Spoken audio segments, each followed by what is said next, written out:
Le chapitre 1158 de One Piece s'ouvre sur un titre marquant, Rox contre Harold. L'histoire parallèle continue avec Yamato, l'enfant ogre, en pèlerinage. Aux côtés d'Ochu et de Kikunojo, il dépose des fleurs sur la tombe d'un héros avant de s'éloigner. Sur la pierre est gravé un nom qui surprend, Kuzuki Moriya, un lien direct avec la famille Kuzuki. N'oubliez pas d'aimer la vidéo, de vous abonner et d'activer la cloche pour ne rien manquer. À bord de l'Oro Jackson, Roger est préoccupé. Shakuyaku a quitté les pirates Kuja et la dernière fois qu'il l'a affronté, il l'avait trouvé malade, ce qui éveilla sa véritable inquiétude. Avant de partir, elle avait laissé une lettre à Rayleigh, l'invitant à lui rendre visite. Mais Rayleigh, refusant tout attachement, avait préféré rester à l'écart. Roger décida alors de se rendre lui-même dans son bar. Comme toujours, son arrivée annonce des problèmes, car Rox fréquente aussi ce lieu. Un retour en arrière de 40 ans nous transporte à Mary Jawaz, où Figarland Garling, membre des Chevaliers Sacrés, fait son rapport directement au Gorosei. Il raconte sa visite à God Valley, où il tenta de rallier les habitants au gouvernement mondial sans succès. L'île regorgeait de richesses insoupçonnées et Garling y fit une découverte stupéfiante. Convaincu que le grand être en serait ravi, il insista pour que le grand tournoi prévu 2 ans plus tard se tienne sur cette île. L'histoire nous ramène ensuite à Hachinosu,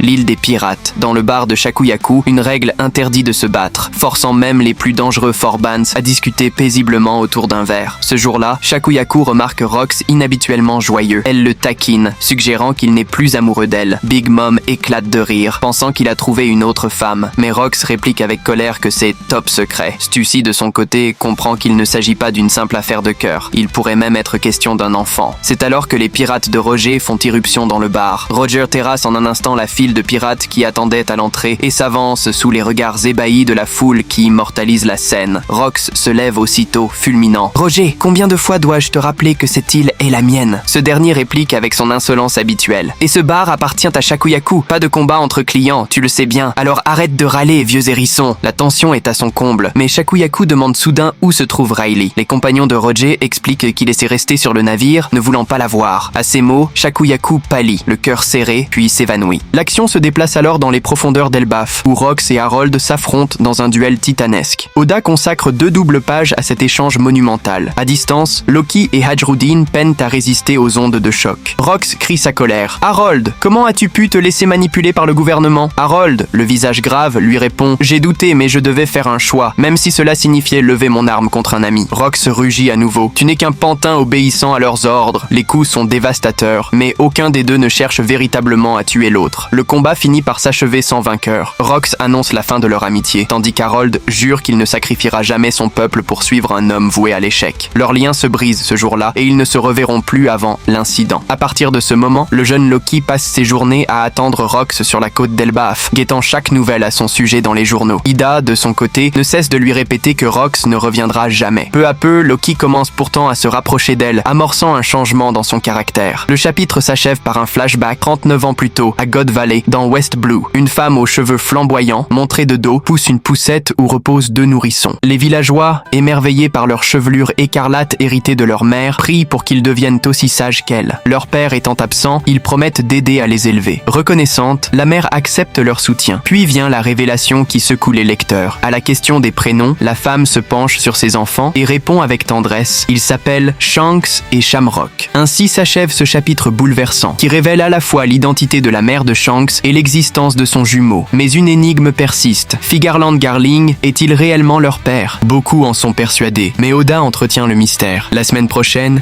il n'y aura pas de pause. D'autres vérités sont sur le point d'éclater.